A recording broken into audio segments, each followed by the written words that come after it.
Hello प्यारे बच्चों, मैं प्रवीण और आज हम लोग डिस्कस करेंगे कूलम्ब्स लॉ के बारे में।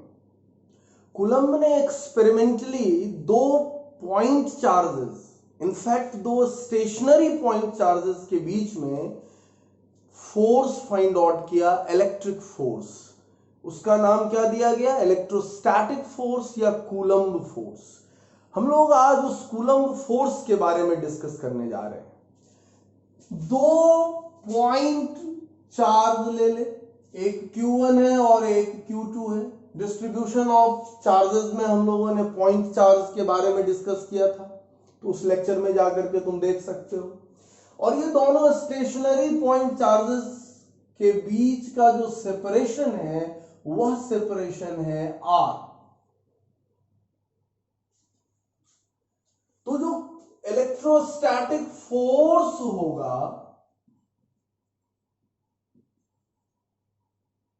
जिसे हम लोग कूलम्ब फोर्स कह रहे हैं, वह कूलम्ब फोर्स क्या होगा?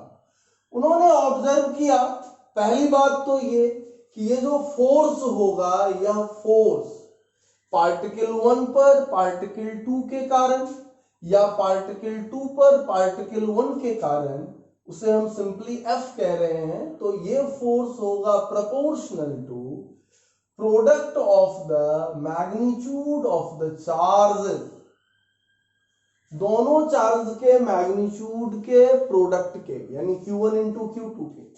और उन्होंने देखा कि इसके बीच जो फोर्स होगा वह इनवर्सली प्रोपोर्शनल होगा square of the separation between them के, है ना।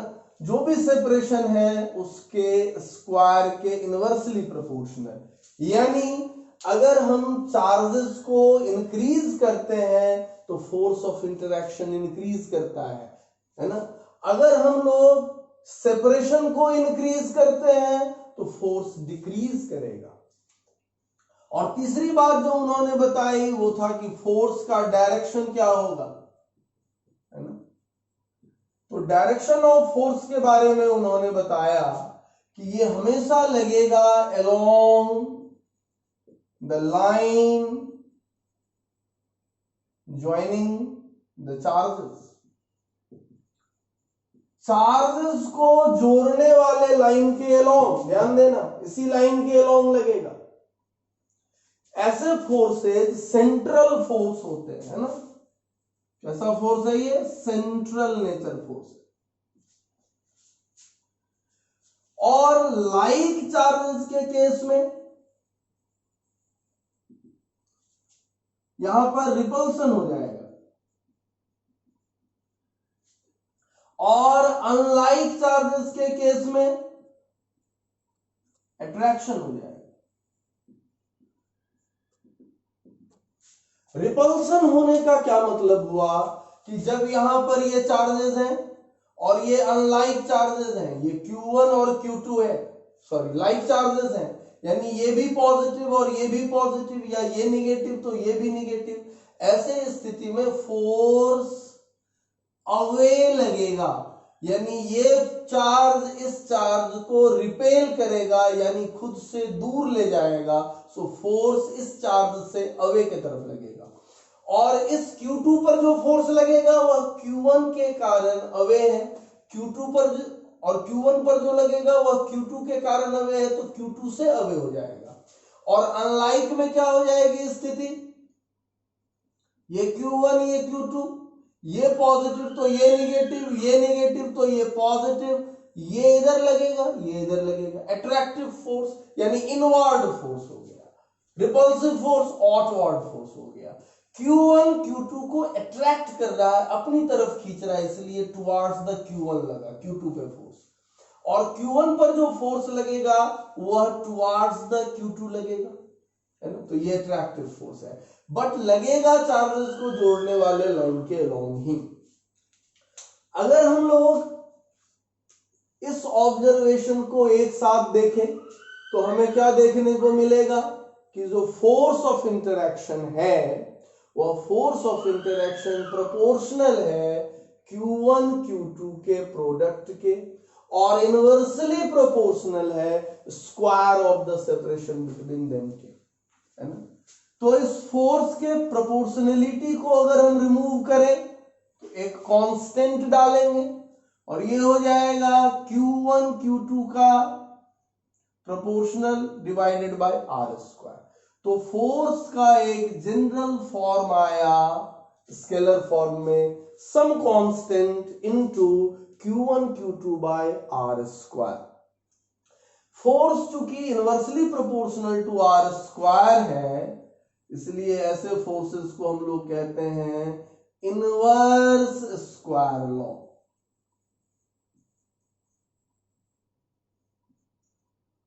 सो कूलम्ब फोर्स ग्रेविटेशनल फोर्स की तरह एक इनवर्स स्क्वायर लॉ फोर्स है ना। अब ये C का वैल्यू क्या होगा, ये C यहां पर कांस्टेंट ऑफ प्रोपोर्शनलिटी है।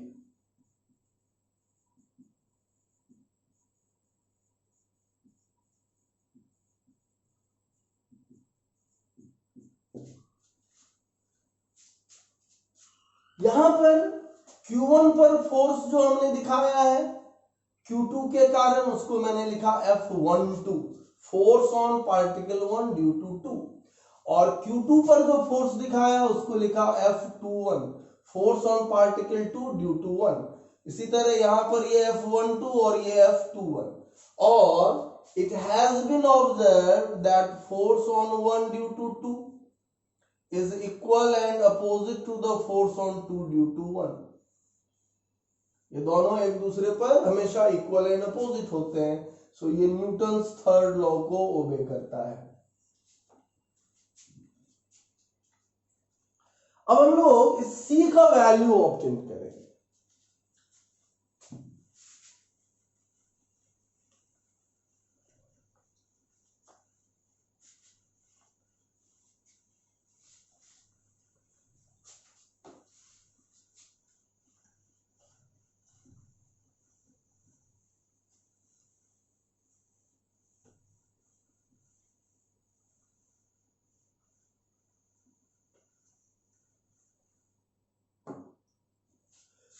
फोर्स आया अपना F equals C Q1 Q2 का product divided by R square. अब C का वैल्यू अलग अलग यूनिट सिस्टम में अलग अलग होगा, है ना। हमने मीडियम के तौर पर लिया है एयर या वैक्यूम या फ्री स्पेस। कूलम्ब ने जो एक्सपेरिमेंट किया था दैट वाज इन एयर, है ना। तो उन्होंने दो अलग अलग यूनिट सिस्टम की बात मैं करूंगा। सीजीएस यूनिट सिस्टम में जो यूनिट सिस्टम कूलम्ब ने चुना था उसमें C का वैल्यू 1 रखा गया। जिस वक्त ये फॉर्मुलेशन हुआ था उस वक्त चार्जेस के बारे में हमारे पास कोई यूनिट नहीं था, हमें चार्जेस को एक तरह से डिफाइन ही करना था, तो उसमें C का वैल्यू 1 लेना हमारे लिए बहुत आसान हो गया। अब जब हमने C का वैल्यू 1 लिया, है ना, अब यहां पर देखो R को भी अगर मैं 1 ले लूं और अगर Q1 Q2 को भी 1 यूनिट ले लूं, 1 CGS यूनिट, है ना, तो F क्या हो जाएगा, 1 हो जाएगा। तो यहां से हम बड़े आसानी से डिफाइन कर सके चार्जेस के CGS यूनिट को कि अगर R बराबर 1 सेंटीमीटर हो, है ना, और C का वैल्यू तो 1 है ही, है ना, और अगर मैंने Q1 और Q2 को 1 CGS यूनिट्स ले लें, नाम अभी नहीं दे रहे हैं, वैसी स्थिति में फोर्स क्या हो जाएगा, 1 डाइन हो जाएगा CGS यूनिट, है ना। इसी 1 CGS यूनिट को हम लोग कहते हैं ESU, electrostatic unit of charge. इसका मतलब हुआ कि इलेक्ट्रोस्टैटिक यूनिट ऑफ चार्ज वह चार्ज है जिस चार्ज को रखने वाला दो आइडेंटिकल पार्टिकल को अगर हम लोग 1 सेंटीमीटर से सेपरेट कर दें तो उनके बीच लगने वाला फोर्स क्या हो जाएगा, 1 डाइन हो जाएगा। So this is the definition of 1 ESU। लेकिन अगर हम लोग जब SI यूनिट्स में आते हैं, ये तो बहुत बाद में आया, तब तक इलेक्ट्रिसिटी है ना, मैग्नेटिज्म, ये सब डेवलप हो गया था, है ना। और वहां पर हमारे पास चार्जेस के यूनिट के और भी बहुत सारे यूनिट्स आ गए थे। हम लोग SI यूनिट में जब काम करने आए, और तब अगर हम चार्जेस का यूनिट देखें तो यहां पर तो चार्जेस का यूनिट 1 कूलम है। तो अगर मैंने Q1 और Q2 को यहां पर 1 कूलम रख दिया, ध्यान दो, और R को SI में 1 मीटर रख दिया, तो फोर्स 1 न्यूटन नहीं आता है ना। तब फोर्स का वैल्यू आया लगभग 8.9 इंटू 10⁻10 न्यूटन आया। सो ये वैलिड रिलेशन नहीं हो सका, है ना। यहां पर हम C को 1 नहीं कर सकते थे, है ना, क्योंकि ये भी 1 होना चाहिए था। इसलिए यहां पर हम लोगों ने C का वैल्यू बिल्कुल अलग रखा। कितना रखा, तो C का वैल्यू हो गया लगभग, इसको लिखें अगर इतना के बराबर C कह देंगे तो फोर्स 1 न्यूटन हो जाएगा। तो C का value almost 9 into 10⁹ newton metre square upon coulomb square आया। लेकिन इसको एक नाम दे दिया गया, ये रेशनलाइज किया जाता है यूनिट को, SI यूनिट को, इसीलिए SI यूनिट को हम लोग रेशनलाइज्ड यूनिट सिस्टम भी कहते हैं। सो C इज 1/4πε0। अब यहां पर ये जो टर्म एक आया ε0, ये क्या है, ये कहलाता है इलेक्ट्रिक परमिटिविटी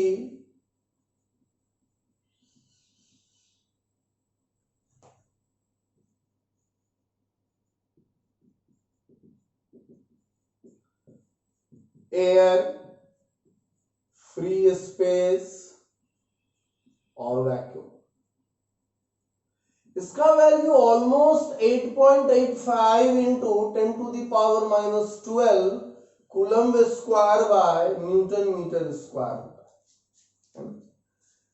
तो यानी अगर हम लोग सीजीएस यूनिट सिस्टम में कूलम्स लॉ को देखेंगे तो फोर्स का फॉर्मूला लिखेंगे Q1 Q2 by R square, scalar formula.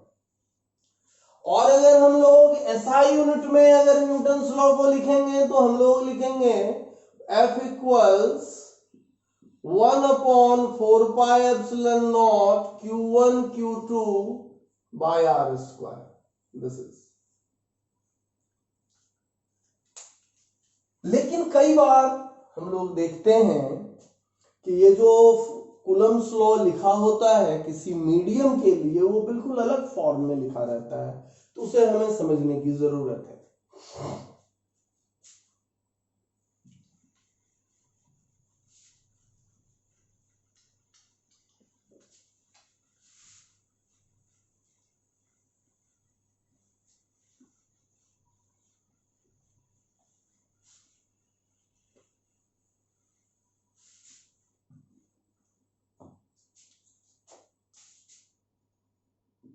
तो इन SI यूनिट्स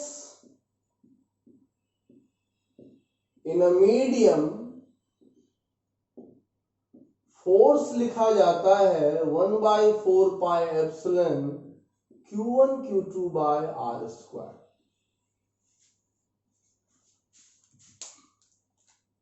सबसे पहले तो ये जान लें कि ये फॉर्मूला किसी भी मीडियम के लिए वैलिड नहीं होगा। यहां जो मीडियम होगा वो कैसा मीडियम होना चाहिए, सबसे पहली बात फ्लूइड मीडियम होना चाहिए, और दूसरी बात क्या होना चाहिए, इनफाइनाइटली एक्सटेंडेड होना चाहिए।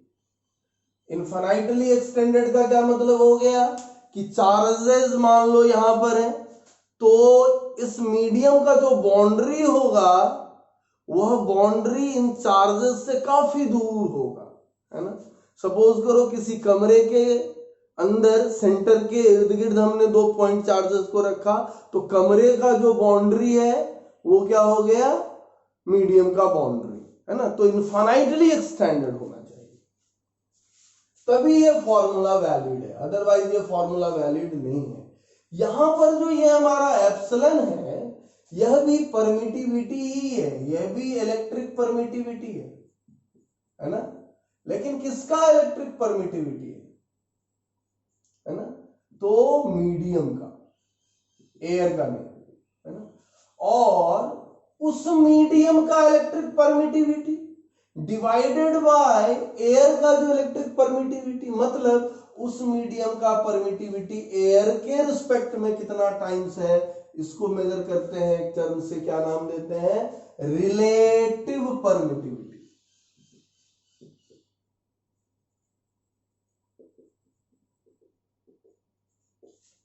है ना।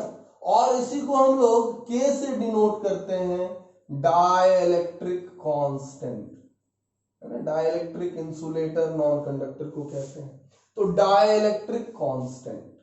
ये जो K है इसका वैल्यू 1 से इंफिनिटी तक होता है। 1 किसके लिए, एयर के लिए, वैक्यूम के लिए, फ्री स्पेस के लिए। इंफिनिटी किसके लिए, इंफिनिटी मेटल्स के लिए यानी कंडक्टर्स के लिए,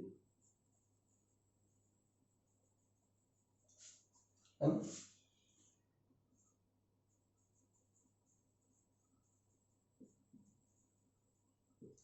और K का वैल्यू 1 से बड़ा और इंफिनिटी से छोटा किसके लिए होगा, ये इंसुलेटर के लिए, नॉन कंडक्टर एक ही बात है, या डाइलेक्ट्रिक, है ना। तो डाइलेक्ट्रिक के लिए K का वैल्यू 1 से बड़ा होता है और फाइनाइट होता है। अब हम लोग थोड़ा सा बात करें इस फॉर्मूले पर।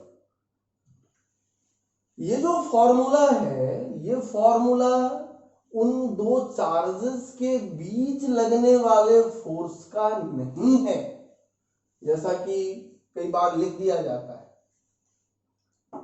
असल में ये जो फोर्स का फॉर्मूला है, यहां सपोज करो ये Q1 Q2 है,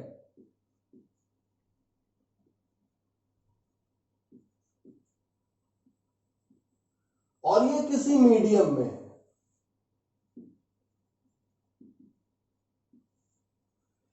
तो उस मीडियम के पार्टिकल भी इस चार्जेस पर फोर्स लगाएंगे। क्या सर, अगर वो मीडियम न्यूट्रल है तब भी? बिल्कुल, क्योंकि इस चार्जेस के प्रेजेंट होने से उस मीडियम के जो मॉलिक्यूल्स होंगे या जो एटम्स होंगे वो पोलराइज हो जाएंगे। तो उस पोलराइजेशन की वजह से भी फोर्स लगेगा Q1 और Q2 पर। तो इनफैक्ट उस मीडियम में इन चार्जेस पर जो रिजल्टेंट फोर्स है वो इसके द्वारा रिप्रेजेंट होता है, यानी इसके कारण फोर्स ऑन Q1 जो होगा वह लिखेंगे हम लोग force on Q1 due to Q2 plus force on Q1 due to medium, और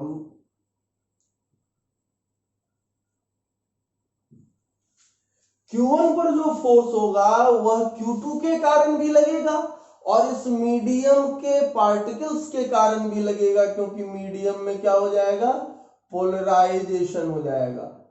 पोलराइजेशन के लिए हमने बताया था इससे पहले, जहां पर मेथड्स ऑफ चार्जिंग बताया है उसमें बताया है थोड़ा बहुत, है ना।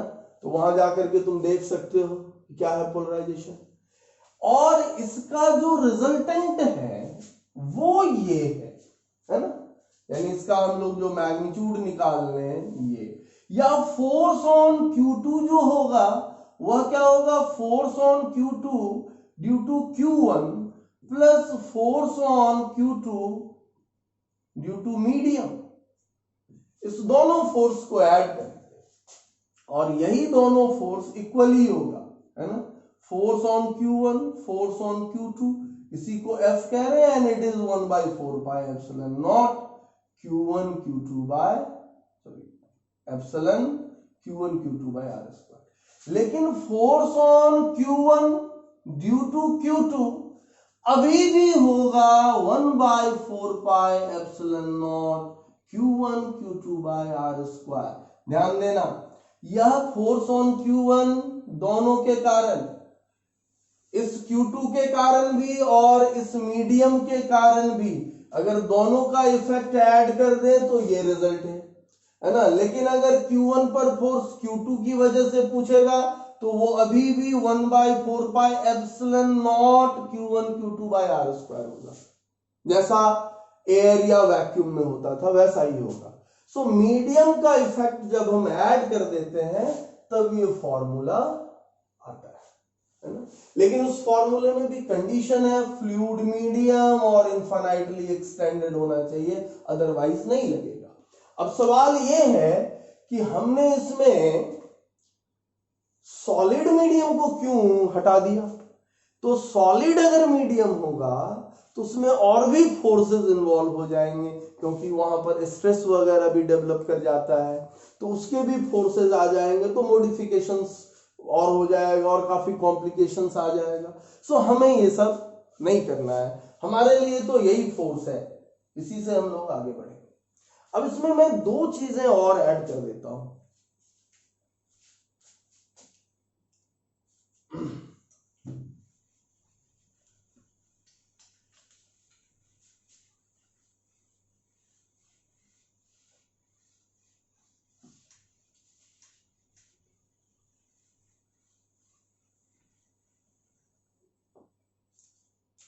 एक तो ये कि यहां पर एयर है, परमिटिविटी एप्सिलॉन, और यहां पर एक मीडियम है और परमिटिविटी एप्सिलॉन, बाकी कंडीशंस फुलफिल्ड है। ये Q1 और Q2 सेपरेशन ए, और यहां पर भी Q1 और Q2 सेपरेशन ए।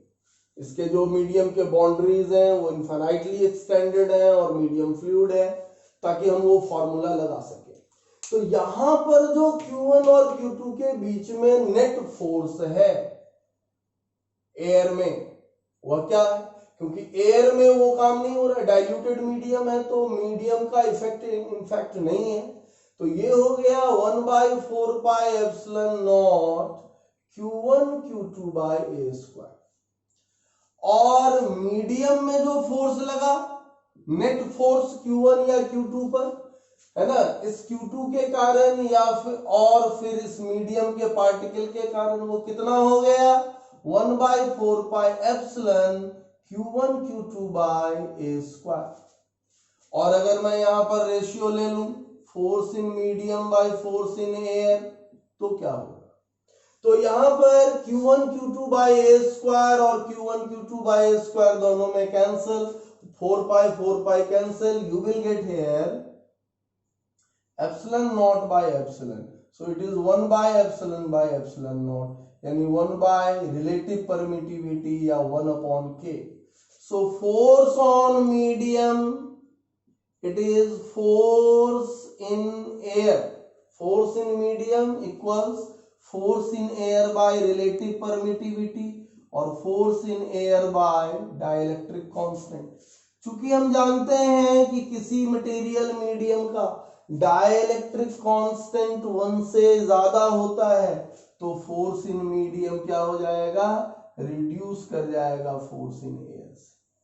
यानी जब दो चार्ज पार्टिकल को हम लोग किसी खास सेपरेशन पर रखें एयर में, और इस चार्ज सिस्टम को हम किसी मटेरियल मीडियम में डाल दें, तो अब इन पर जो नेट फोर्स फील हो रहा है वह k टाइम रिड्यूस हो गया, जहां की k क्या है, डाइलेक्ट्रिक कांस्टेंट है। दूसरा जो हमारा आइडिया है वो ये है,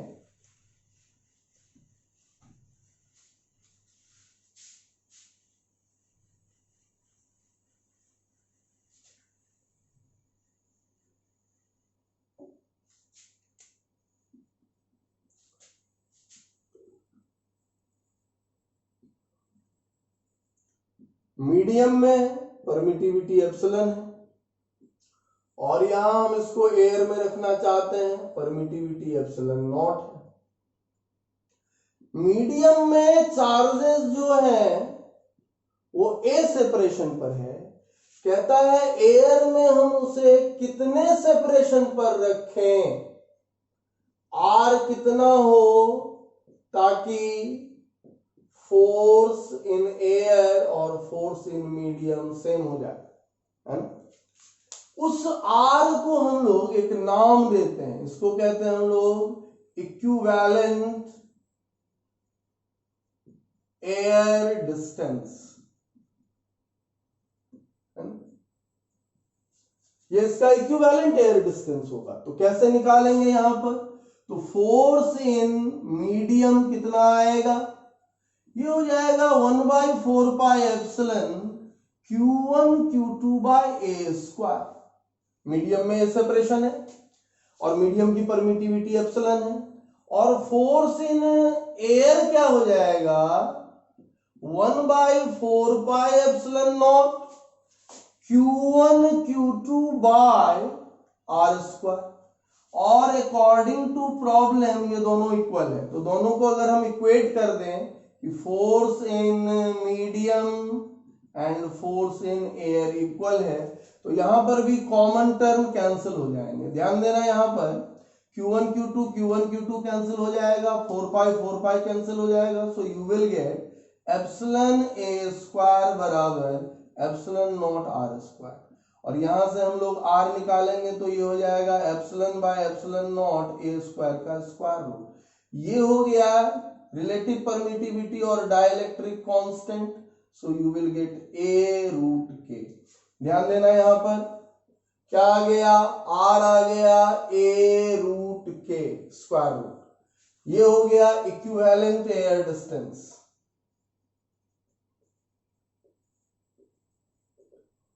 यानी कहने का यह मतलब कि जब दो चार्ज पार्टिकल किसी मटेरियल मीडियम में ए डिस्टेंस पर है जिसका डाइलेक्ट्रिक कांस्टेंट के है, उसे हम एयर में कितने डिस्टेंस पर रखें कि फोर्स सेम हो, तो वो डिस्टेंस हो जाएगा ए रूट के, है ना। चलो आज हम लोग यहीं पे लेक्चर को फिनिश करते हैं। अगले क्लास में हम लोग कूलम्स लॉ के बारे में और बहुत कुछ जानेंगे। अगर आपको ये लेक्चर मेरा पसंद आया हो तो लाइक, सब्सक्राइब और शेयर करना नहीं भूलें। Thank you.